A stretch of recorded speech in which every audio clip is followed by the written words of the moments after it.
Perihal Abang Richard Prasetyo ini dilaporkan oleh Bang dugaan penelantaran anak. Gimana Bang? Ya, pertama-tama kalau ini saya berbicara dari sisi saya sebagai pengacara Vicky Prasetyo, bahwa perkara rumah tangga Vicky dan Fang ini kan kita lihat ya, bahwa semakin hari malah semakin menjadi-jadi di media sosial. Padahal ini kan urusan rumah tangga, urusan privat.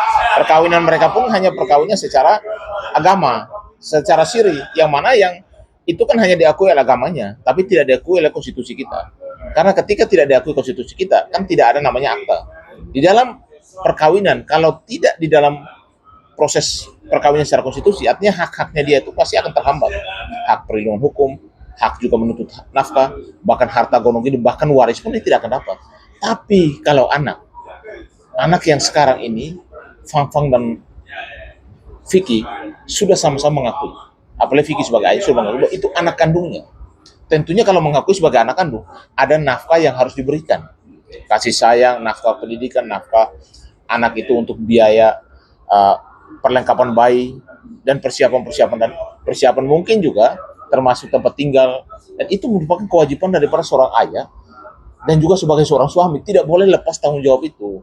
Jadi kalau ada laporan tentang penelantaran di Polda, di Mabes Polri, harusnya laporan itu di Polda Jawa Tengah. Kenapa tidak diterima di Polda Metro? Karena wilayah itu kan Polda dengan Polda harusnya kan di sana, tapi karena wilayahnya Mabes, artinya membawa seluruh Polda. Kemungkinan besar juga substitusi kembali ke Polda Jateng, karena kan lokusnya ada di sana gitu loh. Tapi respon Vicky sendiri ketika dilaporkan soal dugaan penelantaran anak gimana?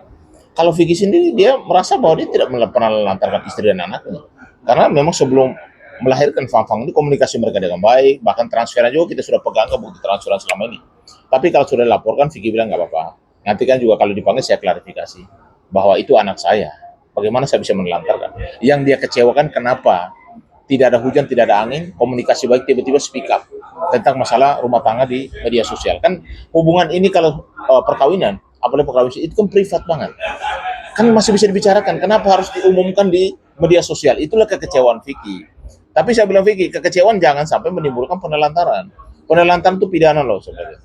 Bang, saya akan menjelaskan kepada penyidik ketika saya dipanggil. Saya tahu kok apa yang harus saya sampaikan. Karena saya sendiri memang sudah mempersiapkan waktu untuk bertemu anak dan istri saya. Hanya saja ini tim pengacaranya istri saya terus gembor terus tentang masalah, padahal itu masalah privat. Vicky sarankan diselesaikan secara kekeluargaan saja. Berarti sejauh ini komunikasi antara Vicky sama Bang tuh lancar ya Pak? Dulu lancar. Kalau sekarang mungkin agak terhambat karena kedua pihak ini kan setelah Fang melapor, Vicky juga merasa kecewa kan. Bagaimana sih saya ini masih suami sah kamu loh. Itu anak kita loh. Kenapa harus dipublikasikan soal masalah kehidupan rumah tangga yang sangat privat itu. Vicky tuh pengennya sebenarnya mediasi bertemu gitu ya Bang? Kalau Vicky sih arahnya, saya sarankan juga sebagai Dewan Inti Perlindungan Perempuan, saya bilang lebih arahnya kepada restorasi justice. Selesaikan secara kekeluargaan. Dan juga udah di media sosial tidak usah gemar-gembor. Ini bukan kasus. Ini masalah privat, masalah rumah tangga. Kenapa harus diviralkan setiap hari di media sosial? Ya, kan?